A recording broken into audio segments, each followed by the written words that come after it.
Hello friends and welcome back to Parishrama NEET Academy. My name is Vipin Kumar Sharma and I am a visiting biology faculty at Parishrama NEET Academy, Bangalore. This is one of the best and well-known NEET Academy in Bangalore. So if you want to join us, you can just contact us on our contact number which is given over here, and you can also visit to our website www.parishramanietacademy.com. In this video, we are going to talk about the concepts of cell cycle and cell division.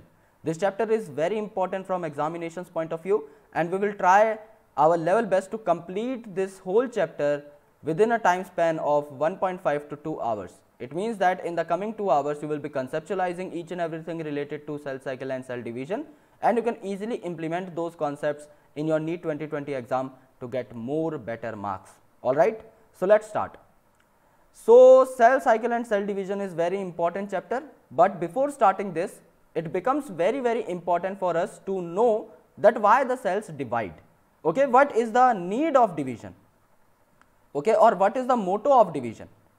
Because the cells are also capable to survive without division, then why do they divide? Okay, there is a proper reason and proper scientific reason behind that. We are going to talk about that initially. Let's say this is a cell, or let's say this is an organism which is going to be unicellular. If this is a unicellular organism, what is going to happen over here? If it is a unicellular organism, it is going to perform all its essential functions that are going to be important for its survival. For example, the single cell is responsible for digestion. This cell is also responsible for respiration. This cell is also responsible for the energy generation. This cell is also responsible for the food acquirement and rest of the functions as well. It means that this cell can give rise to the life. It means that this cell can sustain its life and it can perform all the functions independently. Then why does this cell need to divide? Because the unicellular organisms also divide, and in fact they divide more rapidly. If you will talk about a bacteria, let's say Escherichia coli, then Escherichia coli used to divide itself. It used to become double every 20 minutes. If this is a bacterial culture, if this is a Petri plate and you have some sort of food in it, which is called as culture medium for bacteria. So if you have bacterial food or the culture media in this plate, and if you are growing some sort of bacteria over here, let's say you have taken a single bacteria over here, then if you will keep it overnight on incubation, incubation means on the resting state at a particular temperature. So if you are incubating it in normal temperature, then on the next day you will observe that there are more than 1 million bacteria which are present over here. So this single bacteria will form a colony over here. So what is the need of division? That's what we are talking about. That's what we are pondering on. So the need of division is just because of the change in nuclear cytoplasmic ratio. Let's say if this is a cell, then this cell is going to have a nucleus, and we know very well that this nucleus is called as the brain of cell. Okay. Now this brain of cell is very important to coordinate all the functions of the cell, but only up to a particular size. Let's say this nucleus is going to coordinate all the functions of cell of this much size. So now it is doing all the functions properly, but we know very well that the cell growth is a continuous phenomena. So let's say the cell is showing the growth. Now what will happen? The cytoplasmic content will increase. The nucleus is present over here. Now the nucleus has a capability to control the activities of this much size, but the size has been increased to this level. Now the nucleus will not be having an ability to control this part. It is not able to control this part because this is beyond its reach. So what it will do? It will now divide. If the cell is going to divide, then this nuclear cytoplasmic ratio, this one will be restored. Okay. So it will convert itself into two daughter cells which are having quite low size, quite less size, and this less size can be easily coordinated by the nucleus. So now it will be growing up to a particular stage. Okay, and after that it will divide again. So these daughter cells will also divide into consecutive daughter cells again and again and again, and that's why the division occur. So there is disturbance in the nuclear cytoplasmic ratio, and whenever this nuclear cytoplasmic ratio used to disturbs, the cell used to divide, and that's why it is necessary so that the cell division can occur. And the events of the cell division are basically the cell cycle. Okay, and they are called as cycle because there is cyclic events which are occurring over here. They are occurring in a particular order. Okay, let's say that this is the nucleus, and the nucleus is having the genetic material. So initially what happens is this genetic material need to be duplicated. We need 2 copies of this genetic material. Why? Because one genetic material will be going to first daughter cell, and the second copy of the genetic material will be going to the second daughter cell.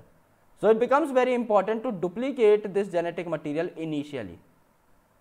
Alright, so this is going to be one of the most important part of your cell division, so that if the cell is dividing, the name itself indicates cell division.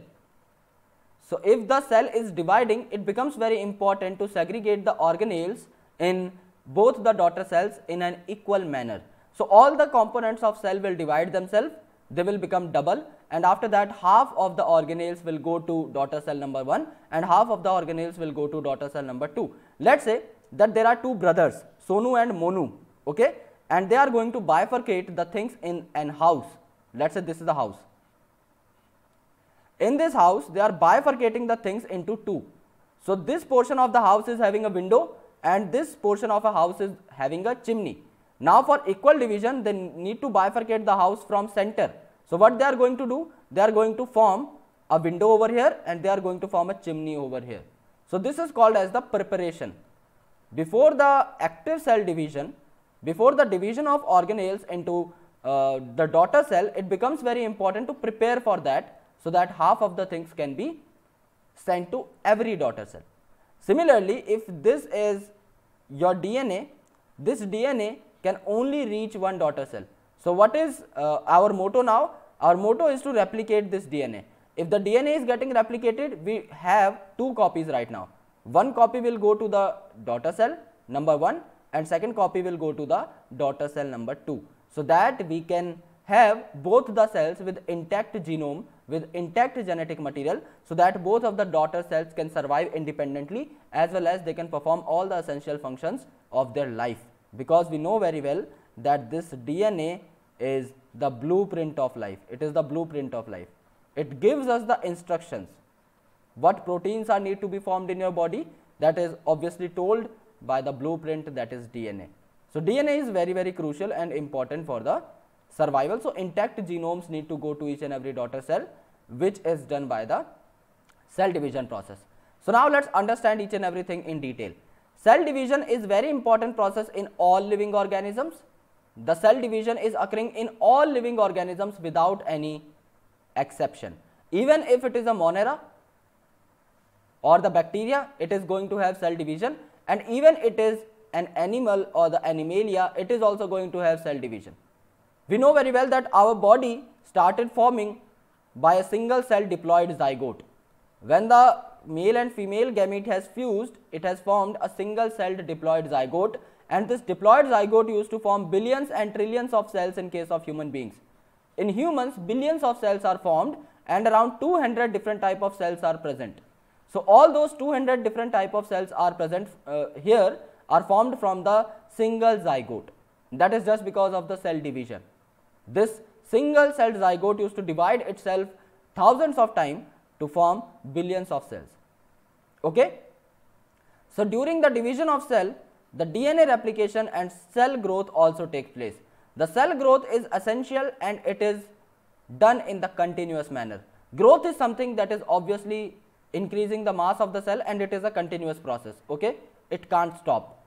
So it is a continuous process that is going to be taking place all the time. But the DNA replication is a specific process that only takes place during the S phase of interphase. Okay, there is a specific phase called S phase. S means synthesis. So this synthesis phase means synthesis of DNA. Here the DNA is duplicated or the DNA is replicated so that intact copies of genome can be sent to both the daughter cells. So all these processes, that is cell division, DNA replication and cell growth, are done in a coordinated way. Why in coordinated way? Let's say the cell is divided. The cell is divided into 2 daughter cells and after that the DNA is replicating. It is going to have no role. It is going to have no role. Why? Because if this is a cell, it is having the genetic material, and let's say the DNA is not replicated. So the whole DNA will go to a single daughter cell, and in second daughter cell there will be nothing. So this daughter cell will not be able to survive, and this cell will be having double genome, so it will also be a complicated thing for it to survive. So it is not going to be possible for both the daughter cell to survive at this point of time. So what is important? It is important to do all these processes in a coordinated way so that the survival tendency could be increased. Okay. So to ensure the correct division and formation of progeny cell so that they can contain the intact genomes. Okay. This coordination is important. The sequence of events by which cell duplicates its genome, it means that DNA replication, synthesis of other constituents of the cell, for example duplication of cell organelles, synthesis of histone protein for the packaging of DNA, synthesis of other proteins so that the cell division can be enhanced, and eventually the cell division into two daughter nuclei is called as cell cycle. It means that the cell cycle contains all the events starting from your increase in the cell size, then your DNA replication, your protein formation, duplication of organelle, all these kind of things are included in the cell cycle. Although cell growth in terms of cytoplasmic increase is a continuous process, we have already written it over here that cell growth is continuous. It is obviously going to take place each and every time. Okay, whenever you are going to observe cell, it will be increasing its size. DNA synthesis occur only during one specific stage in the cell cycle, that is called as the S phase. Okay, it is called as the synthesis phase. The replicated chromosome or the DNA are then distributed to the daughter nuclei by a complex series of events. After that, since we have already duplicated the genome, that duplicated genome will be transferred to the daughter nuclei. So that one part of the genome should go to daughter nuclei number 1, second part of the genome should go to daughter nuclei number 2, and all those events of cell cycle are under the control of genetic components. Okay, you may not be knowing about the CDKs and the cyclins. These are some important proteins which are obviously coded by the DNA. We know very well that DNA used to form RNA and that RNA used to form protein. It means that you can say that each and every protein is made up of DNA. Yani ki every process that is controlled by the protein is somehow genetically controlled because this genetic material is forming the protein. Similarly, this cell cycle is controlled by the cyclin proteins as well as CDK, that is cyclin dependent kinases. So these cyclin dependent kinases and these cyclins are regulating each and every process by genetic implementation. So the genetic material is very important to make these proteins, and these protein used to take care of each and every process so that the cell cycle can be properly regulated. Are you aware that all the organisms, even the largest one, start their life from a single cell?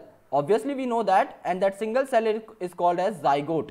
So this single cell is going to divide and differentiate. Okay, now these are most important words of this chapter.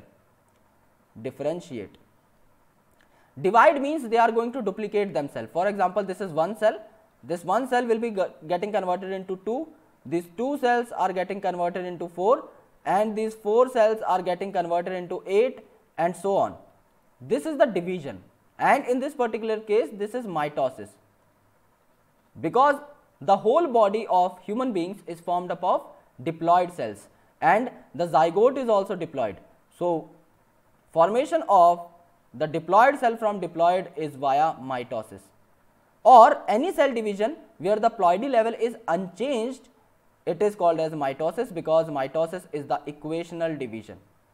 Equational division it is called basically because there is no change in the chromosomal number, or there is, let's say we can say there is no change in the ploidy. Basically this is going to be the correct term. So the diploid cell can form the diploid progenies with the help of mitosis, the haploid cell can form haploid progenies by mitosis, the triploid cell can form triploid progenies by mitosis. It is going to be a process which is equational. So this is called as division. Okay, where a cell is getting converted into 2, then it is converted into 4, then 8, then 16, then 32, then 64 and so on. What is differentiation? Differentiation is the specialization of cell. Specialization. If you will go through this term differentiation, you will get to know something. Differentiation means there is a word called different. It means that the cell which is getting differentiated, it will become somewhat different from other cells of the body. Let's say in your body there are liver cells called as hepatocytes. There are your cells which are present in case of eye. There are cells which are present in case of heart. There are cells which are present in case of bones. There are cells which are present in case of cartilage. Okay. There are cells which are important for neural conduction, that are neurons. There are some other cells as well. So all these kind of cells, 200 different type of cells are formed from the same zygote with the help of a process called as differentiation. So differentiation used to make a cell specific for a particular function. For example, in case of plant, the xylem is responsible for the conduction of water. It is a specified cell, okay, or specified tissue. The phloem is responsible for the conduction of food particles, okay, or the sugars. And after that there are rest of the things which are totally differentiated. The leaf is somewhat different from stem, the stem is somewhat different from the root, and so on. So you may wonder how a single cell then goes on to form such a large organism. Growth and reproduction are characteristic of all the living organisms, but all the living organisms can show growth. That is very, very true. In the living world chapter we knew about it very well. In living world chapter we got to know that growth is a very important feature of living organism. And what is growth? Growth has twin characters: increase in mass and increase in number of individuals or number of cells. So if the cell is dividing, it is also growth. If the cell is increasing in mass or it is increasing in its size, it is also kind of growth. And reproduction is also characteristic feature, because it is important for the survival of species.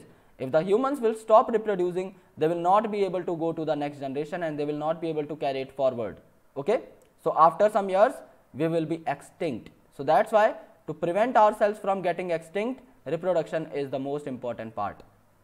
All cells reproduce by dividing into two, with each parental cell giving rise to two daughter cells each time they divide. This is very, very obvious that each daughter cell is going to give rise to each parent cell is going to give rise to two daughter cells each and every time it is going to divide. These newly formed daughter cells can themselves grow and divide. Okay, so they are also going to grow. If they are going to grow, what will happen? The nucleocytoplasmic ratio will be disrupted, and due to the disturbance it will also be getting converted into two short daughter cells. And similarly they will also grow. Due to growth, the nucleocytoplasmic ratio will disturb, they will also get converted into two shorter daughter cells, and so on. Okay? And that's how the cell population is formed. One cell will get converted into 2, 2 to 4, 4 to 8, 8 to 16, and so on. So within a span of some hours, they will be converted into millions of cells if we talk about bacteria. Okay? In other words, such cycle of growth and division allow a single cell to form a structure of millions of cells. That is obviously true, because there is one cell initially, it is going to grow, the nucleocytoplasmic ratio will disturb, it will be converted into two cells. Then those two cells will grow, they will be converted into four cells. Then those four cells will grow, and then they will be dividing. So growth, division, growth, division, growth, division, it is a particular phenomena that occur in a sequence. So now let's talk about the phases of cell cycle, that what are the different stages in a cell cycle. Initially I am going to elaborate this diagram in front of you guys, the figure 10.1 of NCERT. It is the diagrammatic view of cell cycle indicating the formation of two cells from one cell. So this is the one cell that we are considering over here, this is the initial cell. Okay, this is the initial cell that we are taking over here. Now this initial cell is present in the interphase, and when it is going to complete all the processes of cell cycle, it will be getting converted into two cells at the end. So this is the initial phase and this is the product, the end product. So here it is G1 phase, the very first phase of the cell cycle, okay, because the cell cycle is overall, you know, divided into two phases. The very first is called as interphase, and the second important phase is going to be M phase. M phase or the mitotic phase. Yani ki this M phase is the main dividing phase and interphase is basically the resting phase or the preparatory phase. The name is only the resting phase, but there are a lot of processes which occur in case of interphase as well. So in interphase there are sub phases such as G1, S and G2 which comes in a particular sequence. So initially there will be G1 phase, okay, where the cell growth will occur. Then there will be S phase. In S phase what will occur? Here the DNA replication will be taking place, and then there will be a G2 phase which will be occurring over here. So in interphase there is G1, S and G2, after which the cell enters into the M phase or the actual division phase. The M phase is also divided into two parts, karyokinesis. Karyo means nucleus and kinesis means division. So it is the division of nucleus, and the second phase is going to be the cytokinesis, which is the division of cytoplasm. Kinesis means division and cyto means cytoplasm. So M phase is also divided into karyokinesis and cytokinesis, that is division of nucleus which is going to take initially, and after that the whole cell, whole parent cell will be converted into two daughter cells by cytokinesis. This karyokinesis is also having some sort of phases that are called as PMAT, prophase, metaphase, anaphase and telophase, that we are going to discuss within a few minutes. Okay. So in M phase there is prophase, metaphase, anaphase and telophase. This is the karyokinesis, and after that there is cytokinesis or cell division, after which two cells will be formed. After that these two cells will be entering inside the interphase, and after one cycle they are going to form four daughter cells and so on. Okay, they will be continuing this thing again and again and again. So a typical eukaryotic cell, let's say a human cell, is going to divide approximately in the 24 hours, because eukaryotic cell is very complex. If you will talk about your genome, it is 3.3 into 10 raised to the power 9 bases, okay, or base pair. And if you are going to talk about the single strand, it is going to be bases. If you are going to talk about both the strands, it is going to be base pair. So 3.3 into 10 raised to the power 9, so huge is the human genome. So it will also take a very good time to replicate such a big genetic material. If you want to replicate this genetic material with accuracy, you require a good time, and just because of that the division is occurring in 24 hours. Similarly, if you will talk about some simple eukaryotic cells, for example yeast. Yeast is a eukaryote because yeast is belonging to the fungi. Okay, fungi, which are multicellular eukaryotic organisms with chitinous cell wall, which are saprophytic or parasitic in nature. So this yeast is going to be, you know, unicellular eukaryote, and it is going to divide itself into the 90 minutes. It means that 1.5 hour. Okay, but if we will talk about the bacterium, let's say typically the E. coli bacteria, then it is going to divide itself in 20 minutes. Why? Because its genetic material is too short, 4.6 into 10 raised to power 6. This is the genetic material, okay, base pairs. This is the genetic material. So this is quite short, okay, it is 10 raised to power 6, but when you talk about humans, it is 10 raised to the power 9. So there is a whole difference. There is 1000 times much bigger genome present in case of human beings as compared to bacteria. So that's why human cell division takes a lot of time as compared to that of bacterial division. So the cell cycle is divided into two basic phases. The very first is interphase, and the second one is M phase or the mitosis phase, where the actual cell division occur. So M phase represents the phase where actual cell division occur, and it is one of the most dramatic phase. This is the line of NCERT which is asked in the examination already, that what is the most dramatic phase of cell division. It is obviously going to the mitosis or the mitotic phase, because here the actual division is going to occur. Okay. Okay. So the phase when the actual cell division or mitosis occur, and interphase represents the phase between two successive M phases. Alright. So this is the M phase, this one is the M phase. So what is the definition of interphase? Interphase is the gap between two M phases. Let's say a cell has gone through an M phase, so it is going to enter interphase again, and it is obviously going to enter again the M phase, okay, and it is again going to go into the interphase. So between two interphases there is an M phase, and between two M phases there is an interphase. So they are coming in an alternative way, interphase, M phase, interphase, M phase, and so on. So the interphase represents the phase between two M phases. It is significant to note that out of 24 hours of average duration of cell cycle, the cell division lasts about an hour. It means that if you are talking about the 24 hour in which the whole human cell is getting divided, the M phase is only lasting for an hour. It means that remaining 23 hours are for the preparation. So the interphase lasts for more than 95% of the duration of cell cycle. So rest of the 23 hours, more than 23 hours are devoted to the interphase, and less than an hour is going to be devoted to the M phase. It means that actual division is only occurring in less than 5% time, and rest of the preparation is taking place in more than 95% of the time during the interphase. So the M phase starts with a nuclear division, because M phase is having a first phase called as karyokinesis, that is the division of nucleus, okay. So it is called as karyokinesis, and after that the cytokinesis is followed. It means the cell is going to divide itself into two daughter cells. So interphase is called as resting phase, but at this particular time the preparation of cell cycle is undergoing. It means that its name is resting phase only. It doesn't mean that the cell is resting at that particular point of time. It is not like that. The name is only resting phase, but at that particular time the cell is very active. It is increasing in size, as the cytoplasmic increase is a continuous process, and secondly there are formation of a lot of proteins, the replication of DNA which is taking place.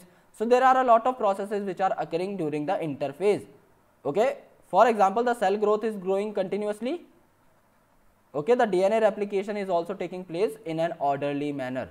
So interphase is itself divided into three further phases. The very first thing is gap 1 or the G1 phase that we talked about here, then S phase or the synthesis phase, and then the G2 phase. You are looking over here that there is a G0 phase, okay, or it is called as G0 phase. Why it is called as G0? There are some cells that enter the quiescent phase. Quiescent phase, that they are not going to divide at all. For example, your heart cells, they are not going to divide.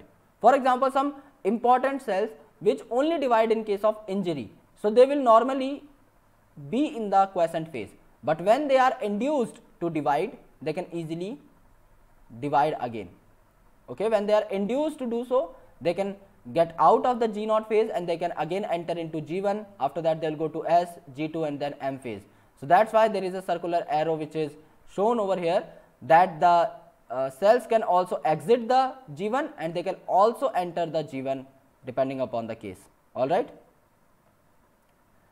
So G1 phase corresponds to the interval between mitosis and initiation of DNA replication. What does it mean? It means that it is the gap between M phase and S phase, and it is obviously true, because after M phase the G1 is here, and after G1 the S phase is here. So G1 will be present in between both of these things, okay. After S phase, what is here? G2. So what you can say is S phase is the phase between G1 and G2. You can also say that after G2 what is there? There is again the M phase that is coming. So what you can say? G2 is the gap between S phase and M phase, and so on. So you can devise your own definitions according to this. So during G1 the cell is metabolically active. It means that the cell is active in state, it is performing a lot of functions, it continuously grows. Why? Because cell growth or increase is a continuous process, but does not replicate. It does not replicate its DNA. Why? Because it is not the synthesis phase, it is G1. So the S phase will be the phase where DNA replication is going to take place in the synthesis phase. So S phase is the second phase which marks the period during which DNA synthesis or replication takes place. In this particular time the amount of DNA doubles, but the chromosome number is not increased. So if the initial amount of DNA is 2C, it will become 4C, where C means the content of DNA. So if it is initially having 2C DNA, it will become 4C DNA. It means that the DNA content will be duplicated, but initially if it's deployed, finally it will be deployed again. There is no change in the chromosome number, there is no change in the ploidy. Okay? So if the cell had 2n number of chromosomes at G1, so even after S phase it is going to have the 2n number of chromosome, because chromosome number or the ploidy level has not changed during the S phase, only the content is duplicated. Now let's make a diagram to understand it even in a better way. Let's say that this is the chromosome, and I am making a DNA before S phase. Let's say this is the DNA. This is the state of chromosome before S phase. So after S phase, what will happen? In S phase, what is happening? The DNA is getting replicated. Okay, so DNA is getting replicated. So this will be the case. Okay, now the 2C content of the DNA will become 4C, but you are looking over here that the chromosome number is not changed. It is not changed. The duplicated content is present on the very same chromosome. So this diagram can be drawn by you in your book, so that you can easily understand or easily conceptualize that what is happening during the cell division. Alright. In animal cells, the centrioles also used to replicate in the S phase, because the spindle fibers attachment is very important for cell division. So during the S phase, the DNA replication begins in the nucleus and the centriole duplication takes place in the cytoplasm. What is centriole? Centrioles are the tubules which are arranged in a right angular manner. It means that there will be centrioles which are present in this way. This is the axis of this centriole and this is the axis of second centriole. So there will be an angle of 90 degree in between them. And when these two right angular centrioles is surrounded by the pericentriolar space or the matrix, it is called as pericentriolar space or the matrix, then it will be called as centrosome. So sometimes it's written as centriole in the book, sometimes it is written as centrosome in the book. Both of them are correct. In centrosome there is a pericentriolar space which is basically enclosing these two right angular centrioles, and when we talk about the right angular centrioles themselves, we are just going to make them in the diagram. So what happened basically during the cell division is that if this is the animal cell, then there will be the centrosome or the centrioles that will be occurring at two different poles of the cells. Okay, this is the one pole and this is the second pole. At both the cells, at both the poles of the cells, these centrioles are going to occur which are enclosed by the pericentriolar space. So they will be called as the centrosome. Now they will be radiating some sort of esters in that side. They will be radiating some sort of esters in that side.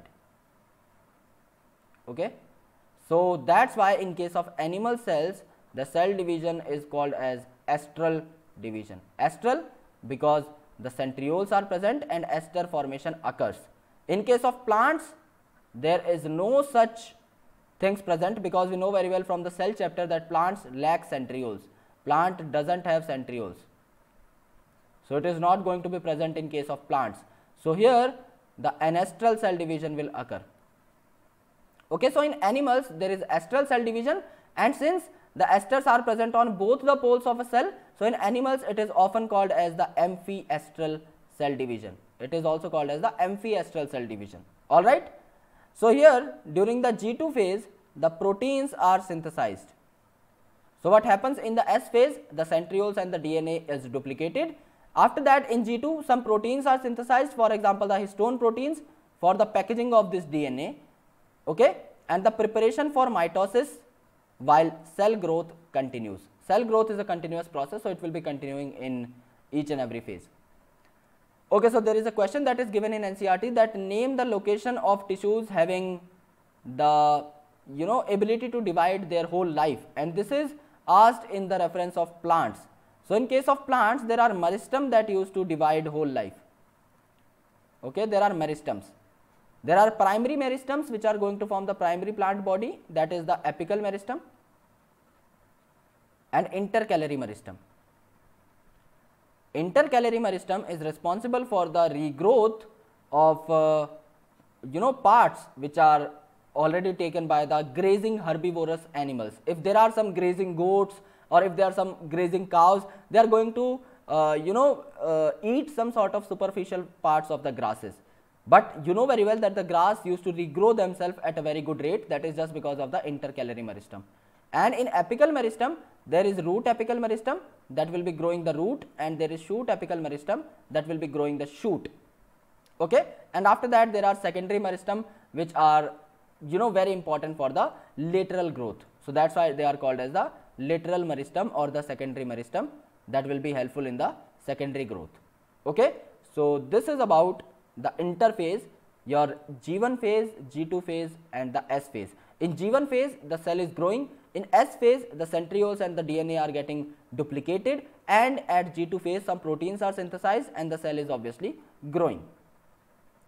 Some cells in the adult animals do not appear to exhibit the division. For example, neurons. Neurons do not have the capability to divide again. Okay, so there are some cells that do not divide, and for example there are heart cells which do not divide regularly, and many other cells that divide only occasionally. There are some cells which are only going to divide when it's needed. For example, if your cells are lost during injury, then those cells will be induced to divide and they will replace the lost cells. Okay, so when they are needed to replace the cells which have been lost because of injury or cell death, then they can occasionally divide. So there are also some cells. So these cells do not divide further and exit G1. So when they are not in the dividing condition, what they are going to do, if this is the G1 phase, they are going to exit the G1 phase and they will enter into a quiescent stage called as G0. So they will enter into an inactive stage called as G0, but the most important part is that this quiescent cell can again re-enter into the G1 whenever it is induced to divide. It means that it is not in a permanent inactivated state. It is inactive, but it can also be activated or induced for the division by some sort of chemical factors. So the cells in this stage remain metabolically active. So they are inactive because they are not doing the division, but they are metabolically active. Just like the cells in interphase, what we are calling them? We are calling the interphase as the resting phase, but we know very well that there is no rest. The cells need to grow, the cells need to make the protein, they need to duplicate the centriole, they need to duplicate the genome. So it's not resting. Similarly, in G0 they are called as inactive, but they are not properly inactive. They are called inactive in terms of division since they are not dividing, but in terms of metabolic ability they are metabolizing to keep themselves living.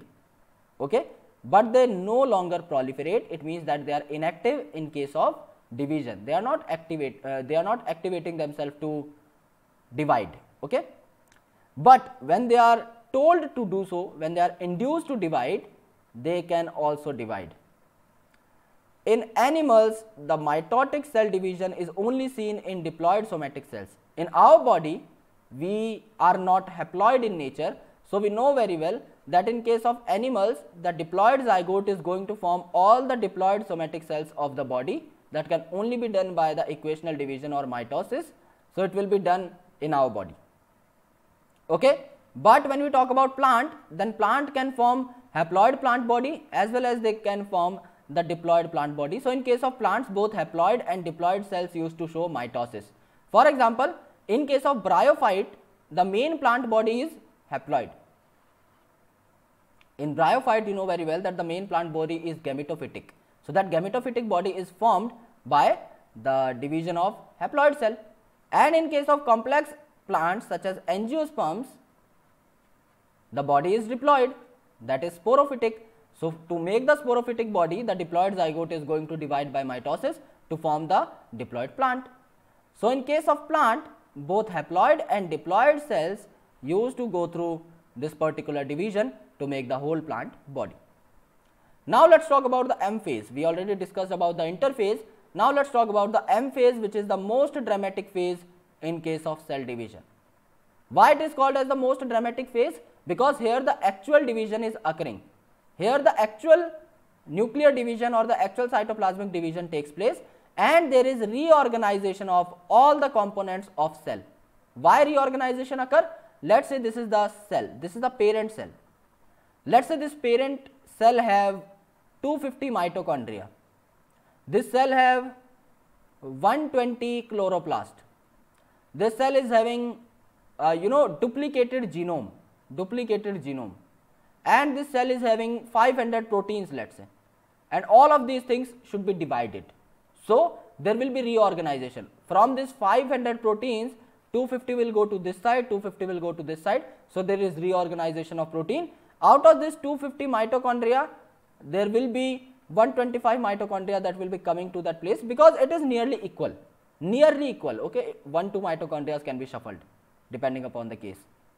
120 chloroplast, 60 will go to this place, 60 will go to this place, and this is the duplicated genome. One copy will go to this side, one copy will go to this side. So there is reorganization of all the things, so that half of the component can come to this end and half of the component can come to this end, so that when we will divide the cell, when we are going to divide the cell, this particular thing will become a single daughter cell and this particular thing will become a second daughter cell. That is most important. Alright. So this is very, very crucial from examinations point of view. So since here the components are getting reorganized, it is the dramatic phase. Since the number of chromosomes in the parent and progeny are same, because it's an equational division, so इसीलिए इसे equational division भी बोला जाता है. It is termed as the equational division. Though for convenience, the mitosis has been divided into 4 stages of nuclear division. It means that the karyokinesis is divided into 4 different phases that are called as PMAT that I have told you guys. It is prophase, metaphase, anaphase and telophase. These are the 4 different phases that comes in a particular sequence. Okay, this is the sequence in which they come in the division itself. Okay. So it is very essential to understand that division is a progressive process. Cell division is going to be very progressive in nature. It means that there are no clear cut lines. There is no bifurcation that yes, after this the prophase has started because this line has been crossed. This is not a race. This is a progressive process that occur in your body, and this is so dynamic that you can't draw clear cut lines that yes, after this phase you just need to draw some instances. Okay, you need to talk about some features, some critical features by which you can understand that yes, the prophase is going on, because in prophase the chromosomal condensation occurs. Yes, the metaphase is going on because the chromosomes are now present in the equatorial plate, which is obviously called as the metaphasic plate. So there are some things by which you can draw the conclusion that this phase is going on, but there are no clear cut lines that yes, after this this will come, it will take 25 minutes. There are no clear cut lines of time and processes. But there are some critical events that take place only in the specific phases. For example, in prophase the chromosomal condensation takes place. Okay, in the metaphase the metaphasic plate will be formed and all the chromosomes will align themselves in the equator. In anaphase the chromosomes will split and they will start moving towards the opposite poles, and in telophase they will go to the opposite poles and they will again become decondensed. So by these events we can easily tell that what particular phase is going on, but there are no clear cut lines which are present in these phases. So now let's talk about all the phases of mitosis, starting from the prophase. After that we will go towards the metaphase, after that towards the anaphase, and after that towards the telophase, and then we will be talking about the cytokinesis. So let's talk about each and everything in detail so that we can understand what exactly happens in the mitosis. So prophase is the first stage of karyokinesis. That is obviously true because we are moving in a sequence of PMAT. So prophase is the first phase, then metaphase, then anaphase, then telophase, which follows the S and G2 phase. Okay, so initially there was interphase G1, S, and G2. After that we are coming to the karyokinesis. So after S and G2 phase, prophase will come. So that is also true. S and G2 phase, new DNA molecules are formed that are not distinct but intertwined. We have already made a diagram over here to understand that the new DNA formed is not distinct, it is intertwined with the old DNA because the chromosomal number is not increasing. Only the chromosomal content is increasing, it is becoming 4C from 2C, but the overall chromosome number doesn't increase. So the chromosome is, the DNA is present in the interwound state. So prophase is marked by initiation of the condensation of chromosomal material. It is present like that, okay, in the form of chromatin. Here it is present in the form of thread, in the interwound form, in early prophase. So how you can analyze that it is early prophase? It is early prophase because here it is present in the decondensed form. Okay. So what will happen in prophase? In early prophase they are present in the decondensed form, but in late prophase, when the prophase is going to complete itself, they are getting condensed and they are getting converted into the thick chromosomes. Okay, they are getting converted into the thick chromosomes. So the DNA condensation or the chromosomal condensation starts in the prophase. Okay, the chromosome material become untangled during the process of chromatin condensation.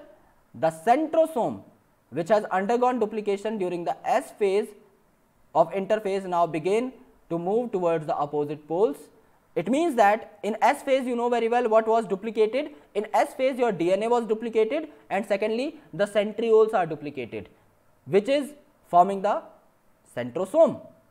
Okay, the centrioles which are present in the right angular arrangement, they are getting covered with the pericentriolar material and they are forming the centrosome. Alright, so these centrosomes will start moving towards the opposite poles. They are present over here initially. They have started moving towards the opposite poles, so that when they are going to reach the opposite poles, they will form ester and they will form the spindle fibers.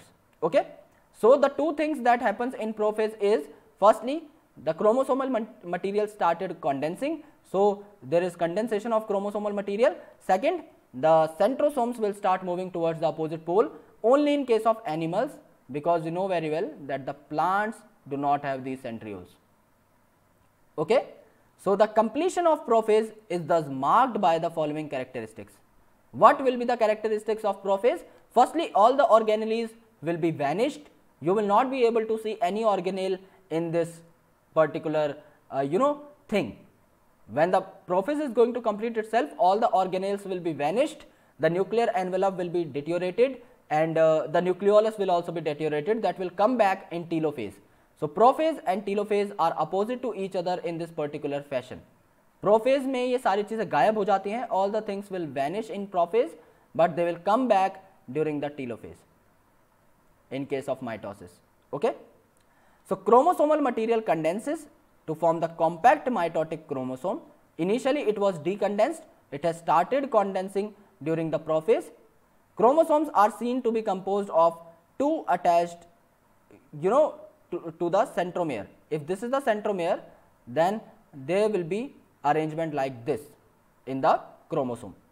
The centrosome, okay, which has gone duplication in the S phase of interphase, now begin to move towards the opposite pole of each cell. They begin to move, they are not reached to the opposite pole till now, but they started moving towards the opposite pole. Each centrosome radiates out some sort of microtubules called as ester, that I have already told you guys. They will give rise to some star shaped structures called as ester, and these ester fibers are nothing but the microtubules. So two esters together with the spindle fibers will form mitotic apparatus. This is also going to give rise to some sort of esters, this is also give rise to some esters, and they will have some spindle fibers that will bind to the chromosome. So these spindle fibers and these esters will form the mitotic apparatus all together. Alright, cells at the end of prophase are viewed under microscope. They do not show Golgi complexes. As I have told you guys that all the organelles will be vanished. They will not show the endoplasmic reticulum, they will not show the nucleolus, and they will not show the nuclear envelope. Oh, okay. So they are basically currently not present in the cell. They will be reappearing at the time of telophase. Now metaphase. The name of metaphase itself suggests that there will be the formation of metaphasic plate in this particular case. How does the metaphasic plate will be formed? The centrioles, when be present at the opposite poles, when the centrioles are going to the opposite poles, they are going to radiate some sort of spindle fibers, and those spindle fibers will get attached to the chromosomes. This is the structure of chromosome which is shown over here like this. Okay, this is the structure of chromosome that is shown. So these are the chromatids and this is the centromere. At the centromere, okay, at the centromere or the central part where these chromatids are attached, there will be a proteinaceous plate. There will be a plate formed up of protein that will be called as kinetochore. At this kinetochore, the spindle fibers will attach. Let's say this is the centriole, these are the ester. The spindle fiber coming from the centriole will be attached to this kinetochore.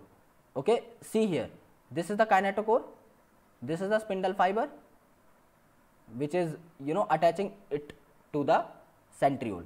So here it is also formed. Now the centrioles has a position at the poles and all the chromosomes are present at the equator. All the chromosomes aligned themselves at the equator. So that's why it is called as the equatorial plate, or it is called as the metaphasic plate, since this is formed at the time of metaphase. So all the chromosomes are attached with the help of fibers so that they can be rearranged. Okay, let's say that you have a rope in your hand and you have an anchor attached to that rope and you have sent it to some place. You have thrown it to some place and it got attached to a chair. If you are going to pull the rope, you are also pulling the chair towards yourself, right? Because everything attached to that anchor will be pulled towards yourself where the force is applied. Similarly, over here the centriole are going to throw some sort of spindle fibers and they will attach to the kinetochore of chromosome, so that the centriole can adjust the position of those chromosomes and they can be aligned at the central part or the equator that is going to form the metaphasic plate. So in prophase, what is happening? In prophase, the chromosomal condensation occurs and the centriole started moving towards the opposite pole. In metaphase, what happens? Here the centrioles reach to the opposite poles and they used to throw the spindle fibers so that the chromosomes can be aligned to the equatorial plate. This is what exactly happens to the metaphase. Okay, this is important. So complete disintegration of the nuclear envelope, since nuclear envelope, nucleolus, Golgi complex, endoplasmic reticulum are vanished. So when the nuclear envelope is completely disintegrated, it starts the second phase of mitosis. Okay, hence the chromosomes are spread throughout the cytoplasm of the cell. Since there is no nuclear envelope, so now the chromosomes will be present in the cytoplasm, because nuclear envelope is present as a boundary that is restricting the chromosome to be present in the nucleus itself. But when the wall of the nucleus is degraded, the chromosomes can go out and they can reside in the cytoplasm as well. So by this stage, the condensation of chromosome is completed. Chromosomal condensation is completed in metaphase, and they can be observed clearly under the microscope. They can be easily observed under microscope, and that's why the metaphase is the most important phase to observe the morphology of chromosome. M for metaphase, M for morphology. So to obtain the great morphological image of chromosome, it is very important to study them in the metaphase. Why? Because here they are aligned in the equatorial plate, so they can be seen in a better way. And the second reason, that the chromosomal condensation is completed at this point of time. And if the chromosomal condensation is completed, they will be much thicker, and if they are thicker, they can be easily seen under the microscope and they can be easily visualized. Okay? At this stage, metaphasic chromosome is made up of two sister chromatids. Now what are chromatids? This is the centromere that I have told you guys. This is the arm, this is the arm, this is the arm, and this is the arm. So what are chromatids? Now let me tell you guys. This particular thing that I am showing in red right now, this is a chromatid. Okay, and the thing that I am showing right now in blue, that is also a chromatid. So this is a chromatid. This whole side which is formed up of this arm and this arm is a chromatid, and this whole side formed up of this arm and this arm is also a chromatid. So both of these chromatids are sister chromatids to each other. Why they are called as sister chromatids? Because they are attached to the same centromere. If they are attached to the same centromere, if they are the part of same chromosome, they will be termed as the sister chromatids. But if they are the part of other chromosomes, let's say there is another chromosome present over here,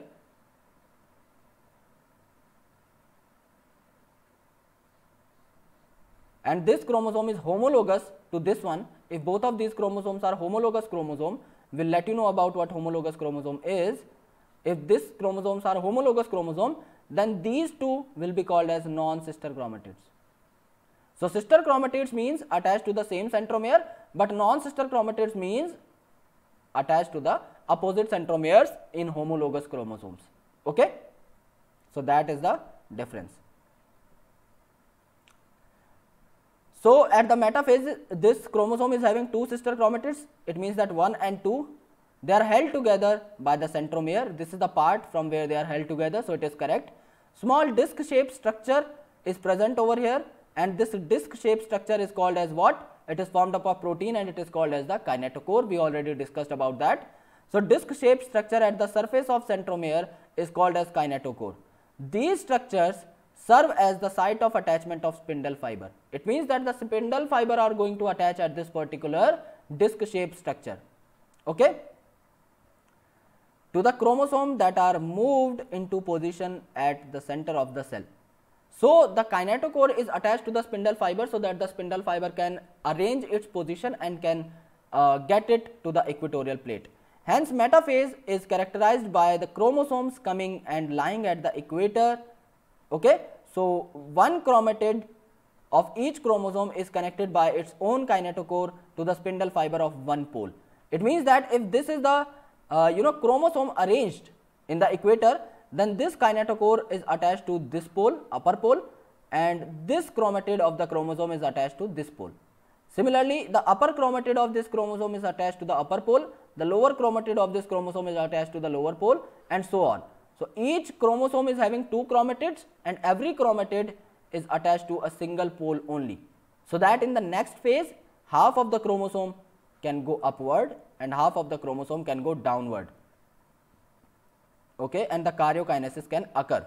We can easily send these chromosomes to different directions, okay. So its sister chromatid connecting by its kinetochore to the spindle fibers from opposite poles. This is done. The plane of alignment of chromosome at metaphase is referred as metaphasic plate. That is also done. So what are the important features of metaphase? Spindle fibers attached to the kinetochore, that is done, and chromosome moves at the equator. Chromosomes are aligned on the equator, that is called as equatorial plate or the metaphasic plate formation. So now all the chromosomes align themselves at the equator. Now what will happen at the next phase? Let's undergo through that. Let's understand that what is going to happen in the anaphase. In anaphase, each chromosome arranged at the metaphasic plate will split simultaneously into two daughter chromatids. Daughter chromatids. It means that initially what was the case? It is the centromere. There is the presence of two chromatids over here. This is the chromatid number 1, this is chromatid number 2. So this chromatid number 1 was carried by the upper pole, and this chromatid number 2 was carried by the lower pole. So these spindle fibers are just letting these chromosomes to come in the downward direction, and these spindle fibers are letting this chromosome to go upward to the upper pole in the upward direction.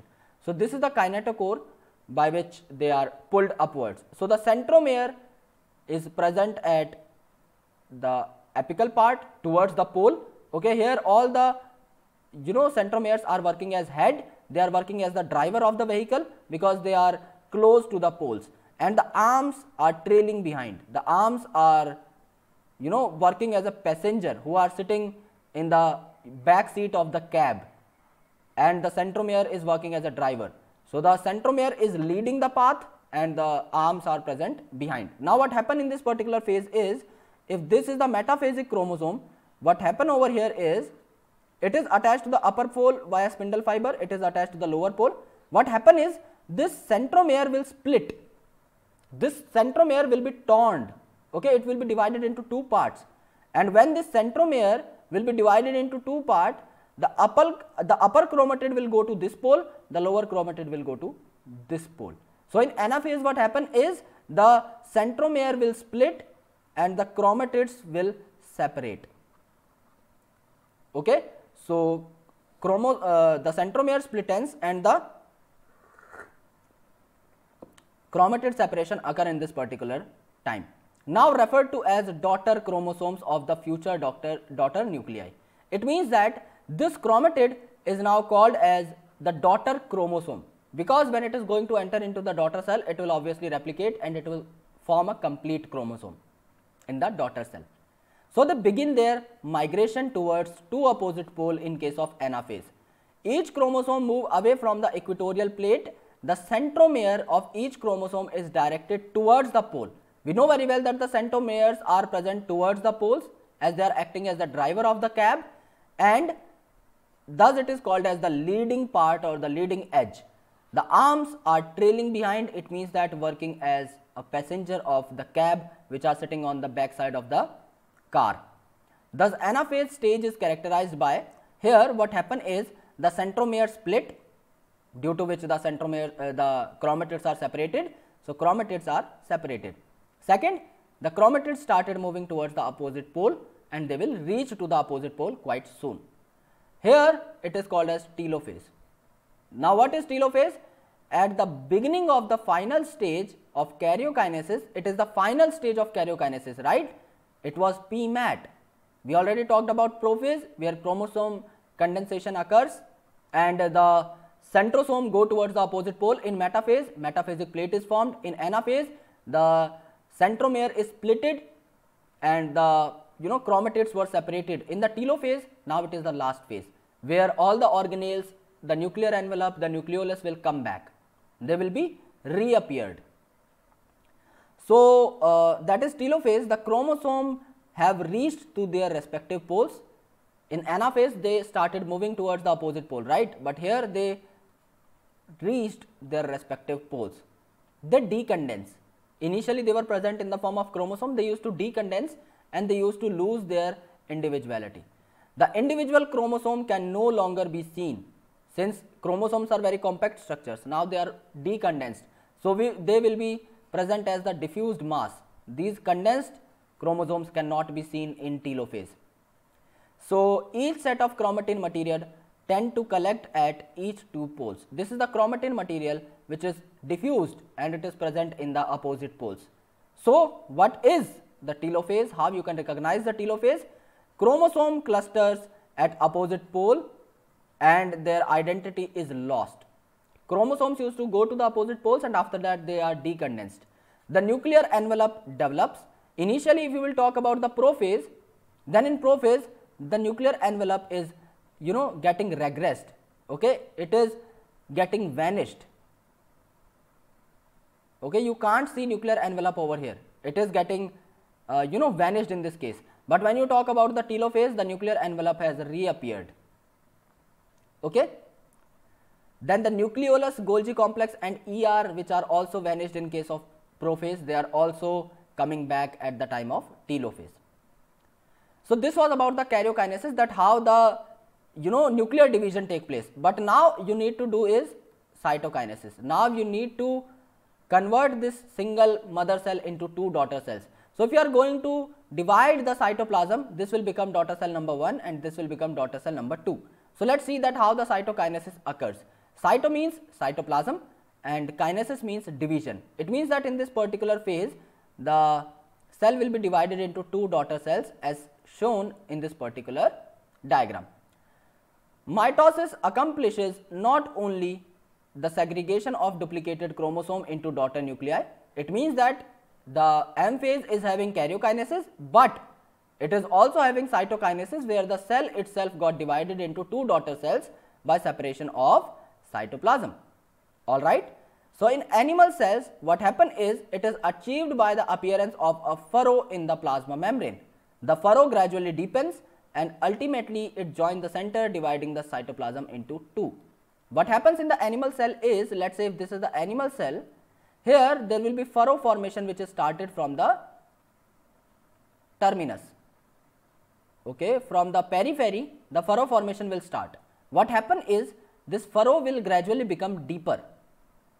This furrow will become deeper and finally it joins at the central part. So, what will become over here? This will happen and the main cell will be divided into two daughter cells.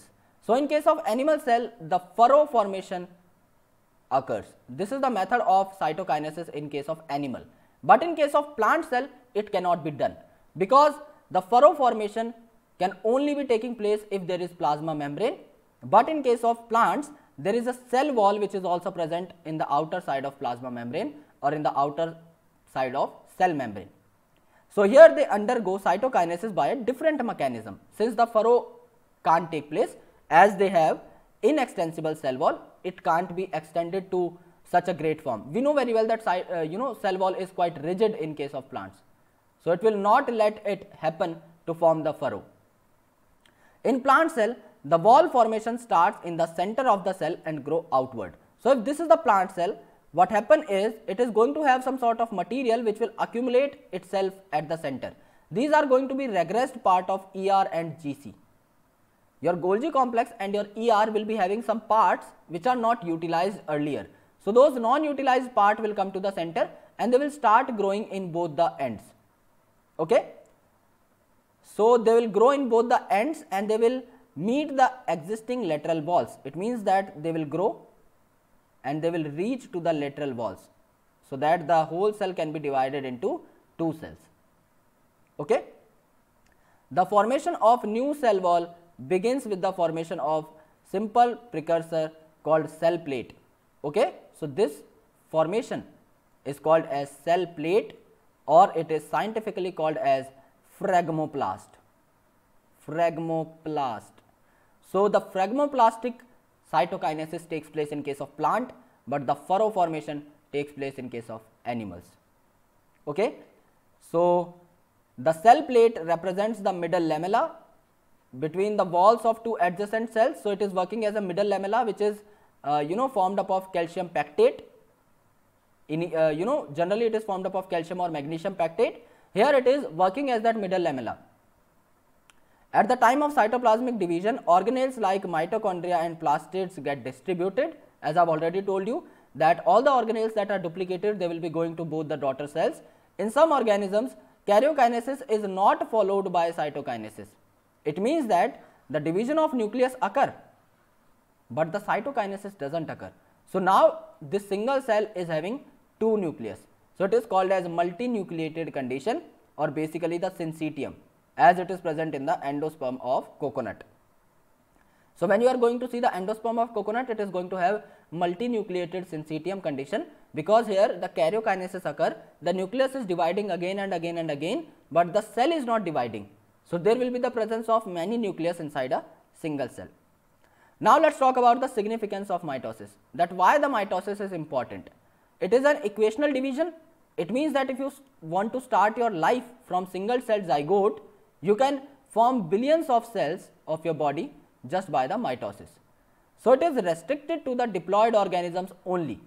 In case of humans, it is present only in the diploid cells, but in case of some plants, as I have told you guys, such as bryophytes and lower plants such as algae, they can occur in haploid organisms also. In case of some insect as well, where parthenogenesis is the most important source of their arrival, they can also occur in that. Okay? For example, there are some insects which are haploid, okay, as in case of bees. Okay? It is very essential to understand the significance of this division in life of an organism, क्योंकि हम सबको पता है that we all arised from the single celled zygote. Okay? So, mitosis usually result in the production of diploid daughter cells with identical genetic complement, because if you want to form diploid cell out of diploid, then you need to go through the equational division, that is called as mitosis. The growth in case of multicellular organism, how does the growth occur? One cell will be dividing into two and both the cells should be similar. If you want to form the identical cell, then obviously you need mitosis. So your body growth is just the result of your mitosis. It occurs because of the disturbance in ratio between nucleus and cytoplasm, and we have already discussed about that. To restore this nucleocytoplasmic ratio, the cell used to divide. The mitosis also helps in cell repair. Whenever there is some sort of injury or cell death or some loss of cells that are occurring in your body, the cell is repaired by the help of mitosis. Okay? For example, the upper layer of epidermis, if you got any sort of injury, that will be replaced within a few days.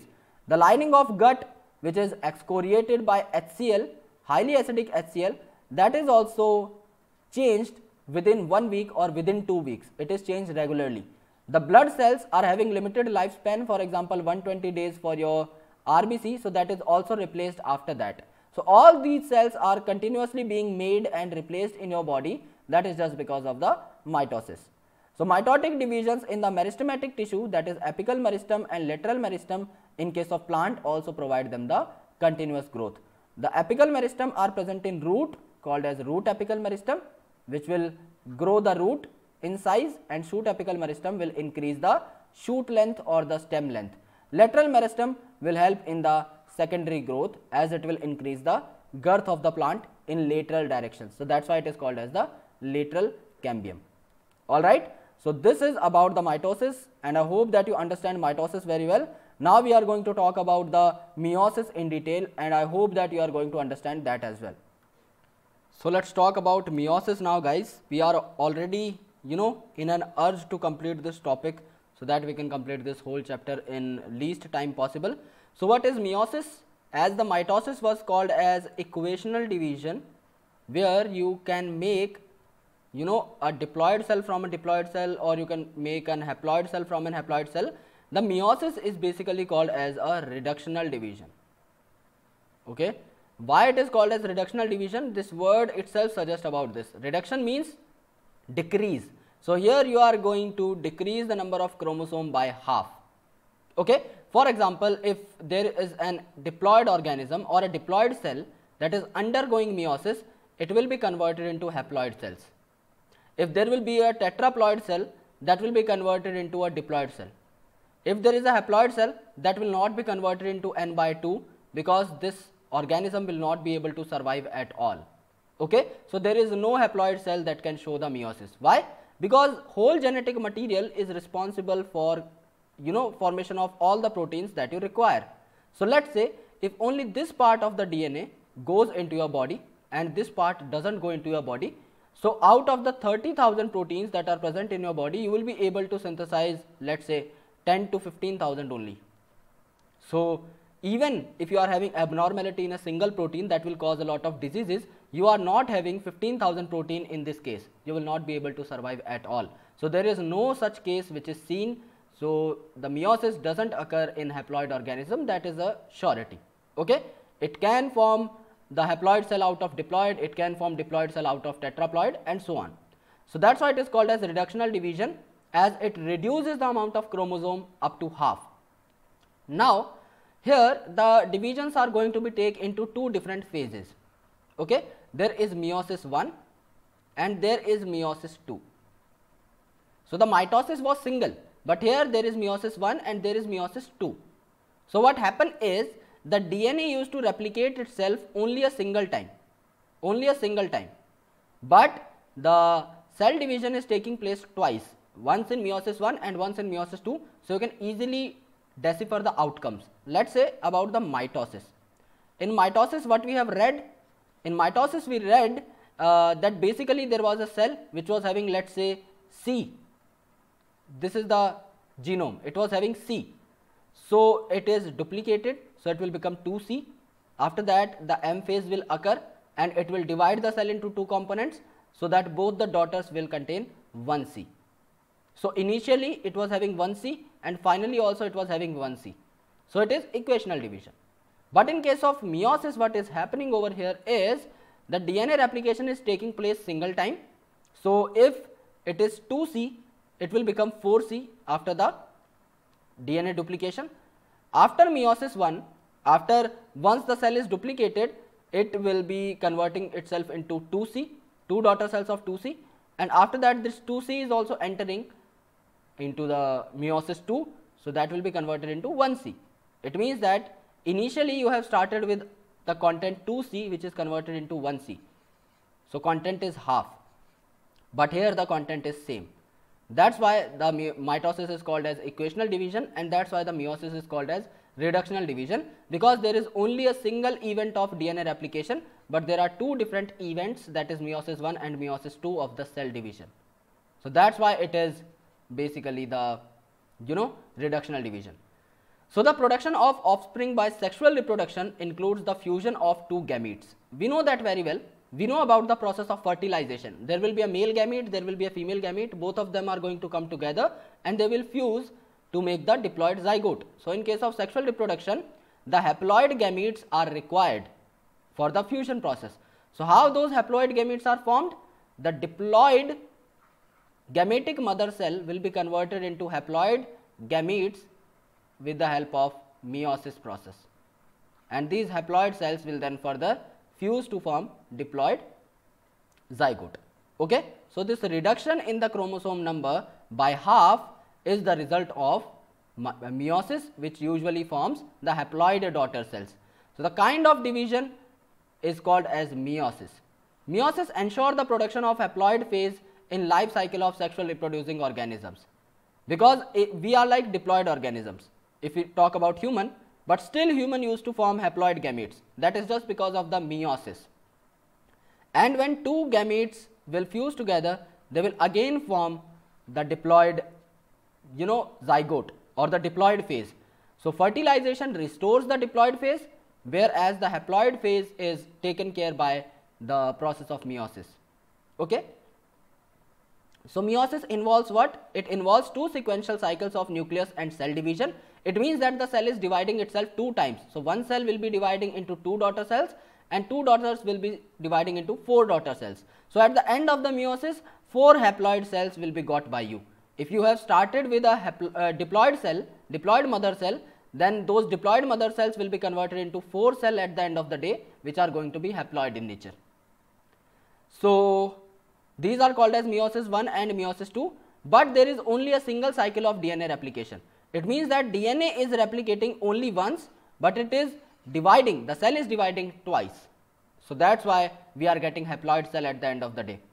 Meiosis 1 is initiated after parental chromosome has replicated to produce identical sister chromatids.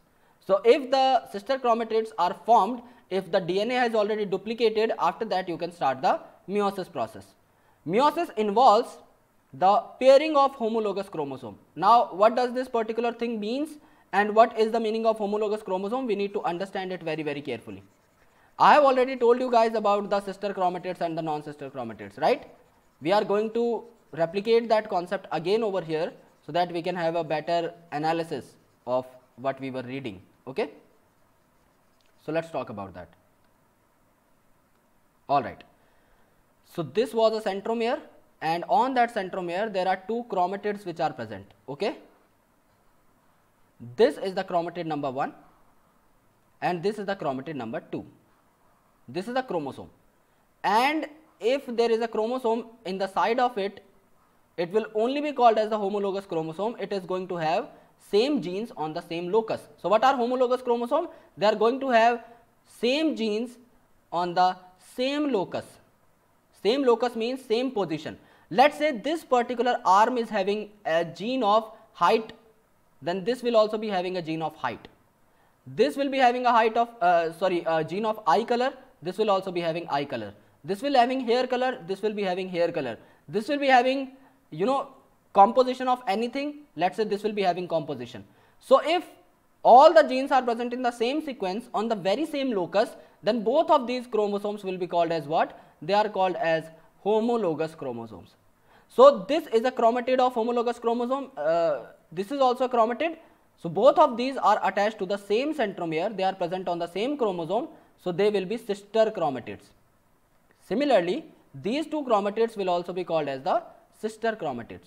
But if you will talk about both of these, this one and this one, then these chromatids will be non-sister chromatids. Why? because these are not the sisters, these are not present on same chromosome, but these are present on homologous chromosome. So these two chromatids will be non-sister chromatids to each other. That is what I am talking about. Okay, that is what I am talking about. So this is its sister, this is its sister, but both of these strands, or let's say both of these strands, these are non-sister chromatids because these are not present on the same chromosome. So in meiosis, the pairing between homologous chromosomes occur and recombination between non-sister chromatids also occur. It means that between this chromatid and this chromatid, some sort of change in fragments occur. That is called as recombination. Okay, a small fragment of this part will come to this part, and a small fragment of this part will go to this part. That is called as the recombination. So that's why 4 haploid cells are formed at the end of meiosis II.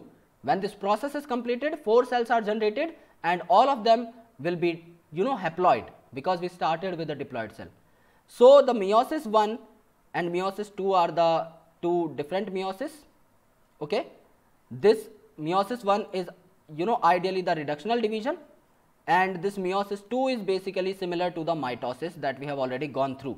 So we are not going to read the meiosis II because it is as similar to that of mitosis. So we are only going to do some most important points of meiosis II, but meiosis I is very important as it is very different from mitosis. So here there is prophase I, metaphase I, anaphase I, telophase I, the same PM80 that we have understood in case of mitosis. Here it is also going to be same PM80, but since they are the part of meiosis II, they will be prophase, metaphase, anaphase and telophase II. Okay, so these are the events that we need to talk about. So what is meiosis I initially? उसके बारे में बात करते हैं. So meiosis I is going to have 4 different phases, that is PM80, prophase I, metaphase I, anaphase I and telophase I. Here the most important part is the prophase of this meiosis I is very different, and it is going to have some sort of subphases. These subphases are leptotene, zygotene, pachytene, diplotene and diakinesis. These are the 5 important phases that are present in the prophase I of meiosis I. So prophase I of meiosis I is way longer as compared to the prophase of mitosis or the prophase of meiosis II. It is very complex. So prophase I is the first meiotic division, and it is typically very longer and very complex when compared to the prophase of mitosis or of meiosis II. Why? Because it is even subdivided into following 5 phases. The very first phase is leptotene, zygotene, pachytene, diplotene and diakinesis. In mitosis, what was happening in the prophase? In mitosis, the chromosomal condensation was taking place in the prophase. At the end of prophase, the nuclear membrane, the nucleolus, ER and GC got disappeared, and the centriole that were duplicated at the time of S phase, they were moving towards the opposite pole. All these things are happening at the time of prophase. So all these things were also happening in this case as well. Okay, so in leptotene, what happens is, in leptotene, which is the first phase of prophase I, here the chromosome become gradually visible under light microscope. The compaction of chromosome continues throughout leptotene. It means that in leptotene, the chromosome compaction or the condensation of chromatin material happens. So that was exactly same to the prophase of mitosis. Now in zygotene, there is a very important thing which is happening, which is called as synapsis or the synaptonymal complex formation. So what was that? Let's have a look. During this stage, the chromosomes start pairing together, and this process is of association is called as synapsis. Now what is synapsis? The homologous chromosomes will come close to each other and they will be paired together with the help of a complex formation. Such paired complexes are called as homologous chromosomes. And when you will see the electron micrograph, then you will found that there is a synaptonymal complex that will be present over here, that is going to join the 2 homologous chromosomes. So what is the condition that we are looking at?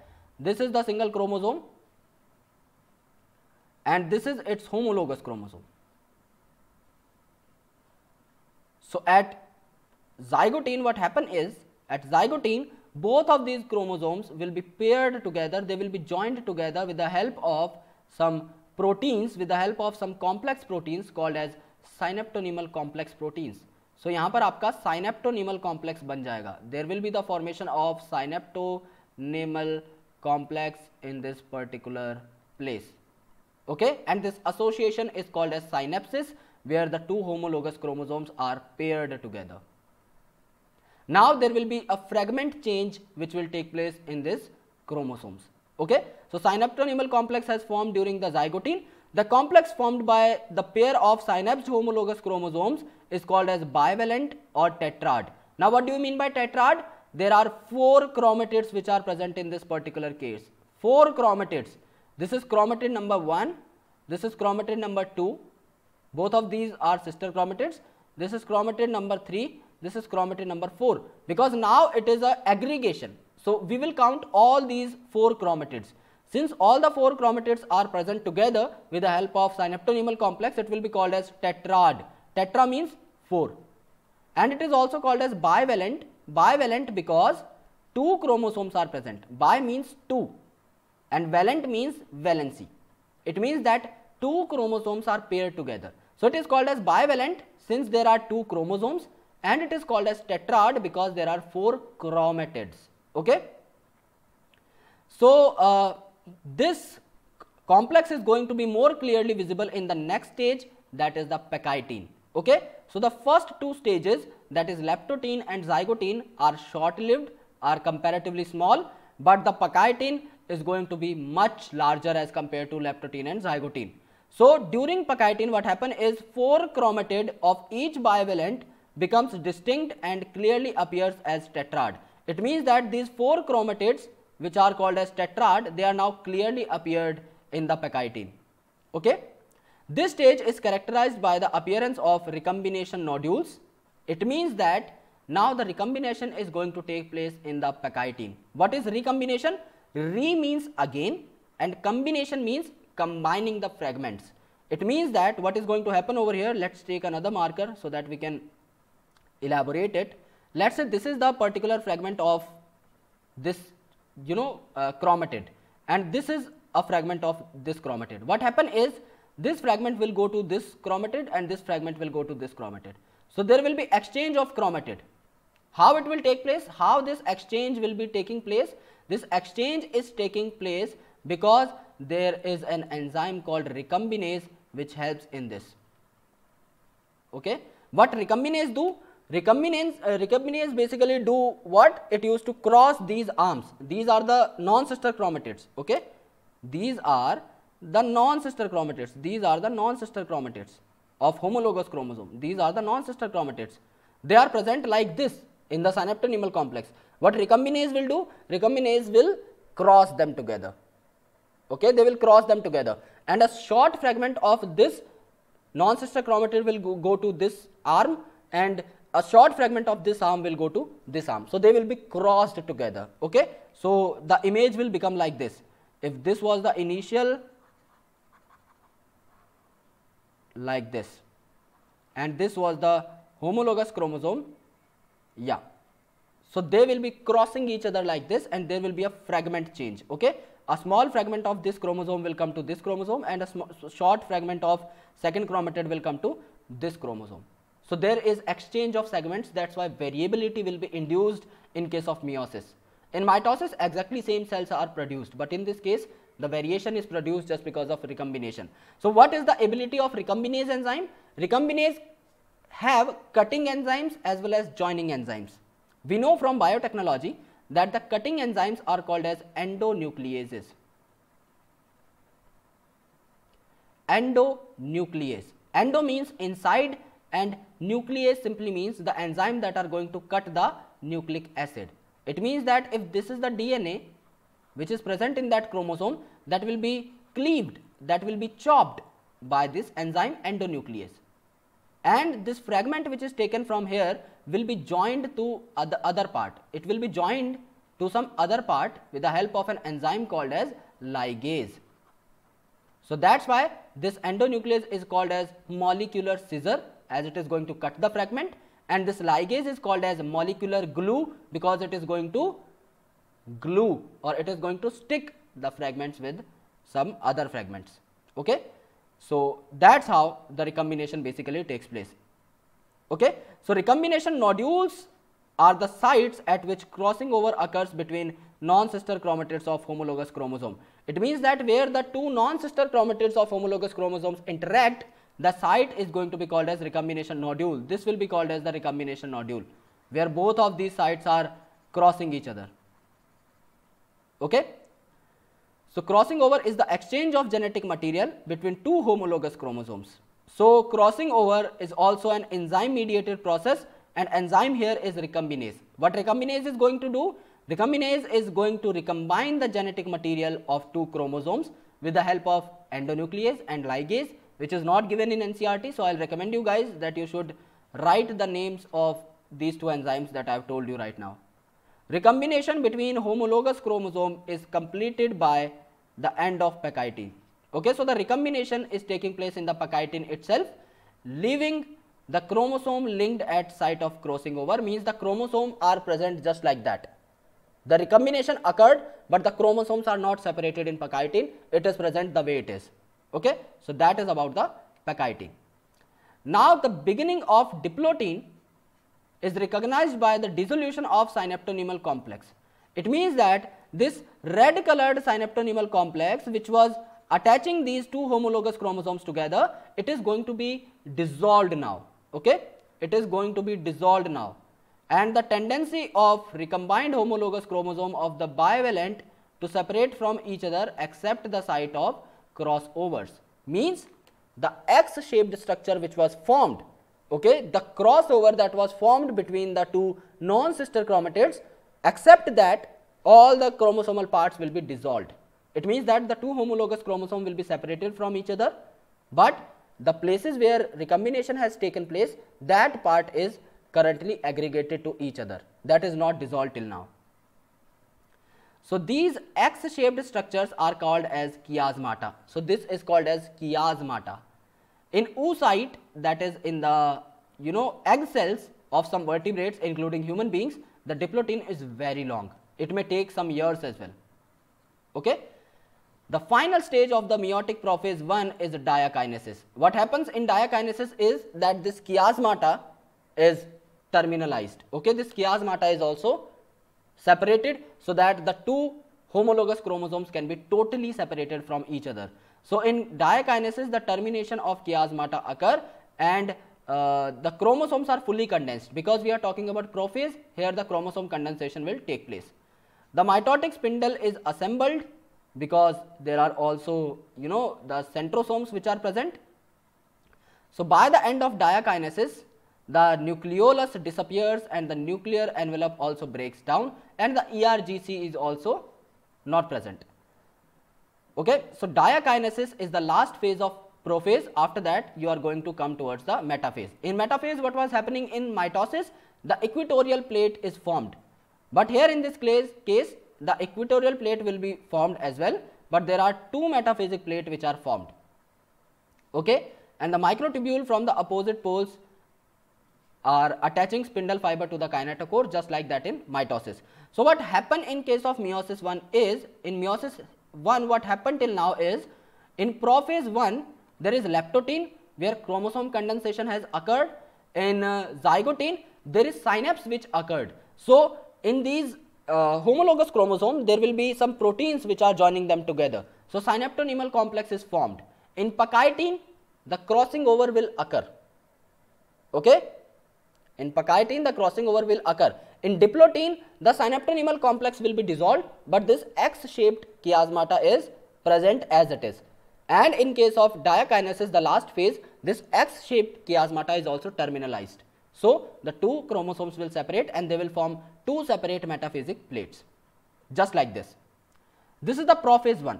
So in prophase 1 the condensation is taking place. Okay, the condensation is taking place.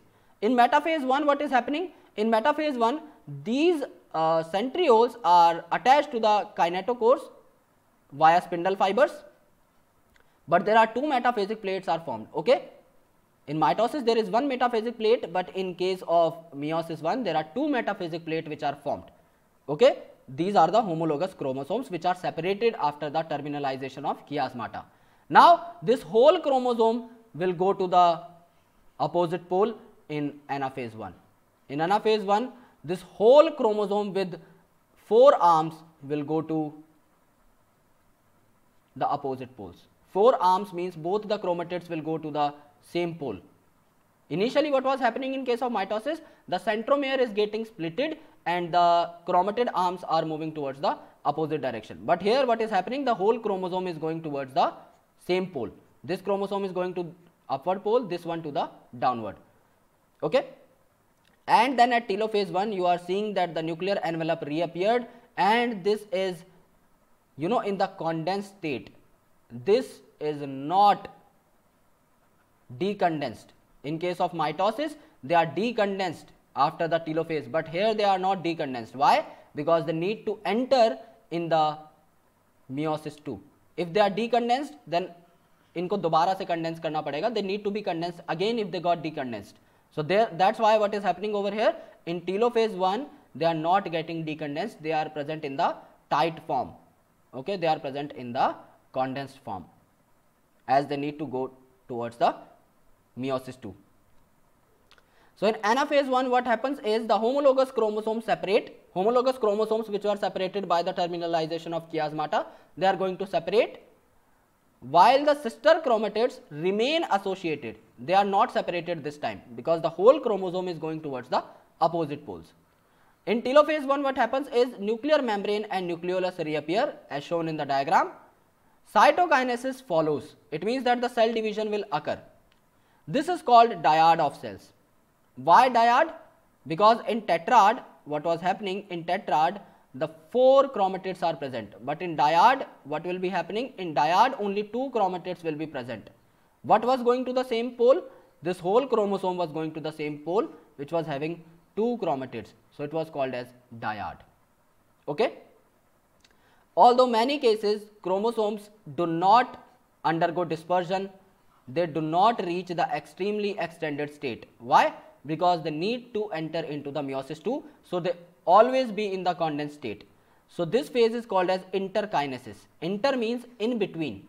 So it is the phase between meiosis 1 and meiosis 2 which is quite, you know, short phase, and no replication of DNA occur here, because initially we talked about this process that there will be no DNA replication that will be taking place in interkinesis, because in the whole meiosis DNA replication occur only once, that is before the meiosis 1. So here in interkinesis there will be no meiosis that is taking place, there will be no meiosis.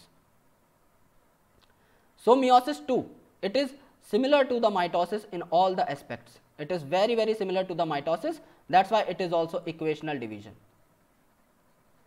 So meiosis 2 is initiated immediately after cytokinesis after meiosis 1. Why? Because just after meiosis 1 the chromosome is still in the condensed state, so it is very easy to work with that. You do not need to condense it again in the prophase 2.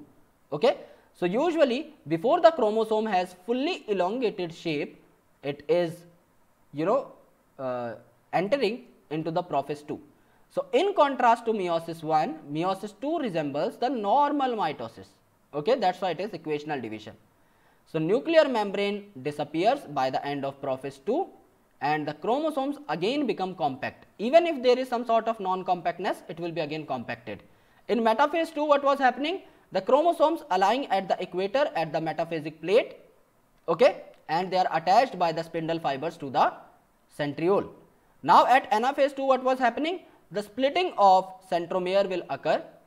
Here the splitting will occur because it is similar to the mitosis, and here the sister chromatids will separate, allowing them to move towards the opposite poles of the cell. Okay. And what happens at the telophase 2 is, here the 2 group of chromosome once again get enclosed by the nuclear envelope. Cytokinesis follows, resulting in the formation of tetrad of cells, that is 4 haploid daughter cells. So at the telophase the nuclear envelope, the nucleolus, the ERGC will be reformed and the cell will be completely divided, okay, after cytokinesis. So what happened in meiosis 2 is, this is prophase 2. it was initially condensed, so there is no condensation process that is occurring, and we are forming two cells over here. This is 1 and this is 2. Why? Because these two cells are formed by the meiosis 1. So both of these cells are going to continue this process. After meiosis 1, they will be entering in the meiosis 2. So in prophase 2, they will be fully condensed. At metaphase 2, there will be single equatorial plate, because this meiosis 2 is similar to mitosis. So there will be all the processes same to mitosis. Here also the centromere split and the chromatid separate. So one chromatid will go to upper pole, one chromatid will go to lower pole, just like mitosis. And then at telophase 2, these cells will be produced. So this is having half the genetic content as compared to the initial cell. So if you have started your journey from a diploid cell, it will be a haploid cell at the end. Okay, and there is some change in fragment. You can see over here that there is a fragment over here. Okay, there is a changed fragment over here. So there are variety of compositions that are formed in this particular case. So what is the significance of meiosis? The meiosis is the mechanism by which conservation of specific chromosome number in each species is achieved. Why? Let's say that you have 46 chromosome. How do you achieve that number? Let's say that you divide via mitosis. Then what is going to happen? If you will divide via mitosis, then your body cells will be forming a gamete which is also equal to it. This is the female body that is also going to form a gamete equal to it. So your progeny will not be having 46 chromosomes, it will be having 92 chromosomes. So it is going to be tetraploid, and it is not going to be efficient for the human race. So what happens is, if there are 46 chromosomes in your body in case of male and female, what happens is the gamete is formed via meiosis. So that 23 chromosomes will come from each individual, and they will combine together to form the diploid state. Okay, so the parent was having 46 chromosomes, both the parents and the progeny as well. So this thing is very essential, very specific, and very good for the survival of a species. Okay, so that's why it reduces the chromosome number via half. So this helps in generating a haploid phase in the life cycle of some organisms, and it also increases the genetic variability. Why? Because there are some processes such as crossing over, and there are some processes such as recombination which are occurring in this particular case, and that recombination or crossing over is making it more and more good for evolution, because variations are the raw material for evolution, and those variations are coming from the crossing over and this recombination during meiosis. So this was about the meiosis, which was reductional division. So I hope that you got this chapter very well, guys. If you understood this chapter, then please subscribe to our channel Parishrama NEET Academy, and make sure that you hit like button so that we can get motivated, and we will be making more content in future time for you guys. Please press the bell icon so that you never miss an update from Parishrama NEET Academy, and do subscribe to our channel so that you can get all the important content from Parishrama NEET Academy in future time as well. Thank you so much, guys, and for any detail you can contact us. The banner is given in the front slide. Thank you so much.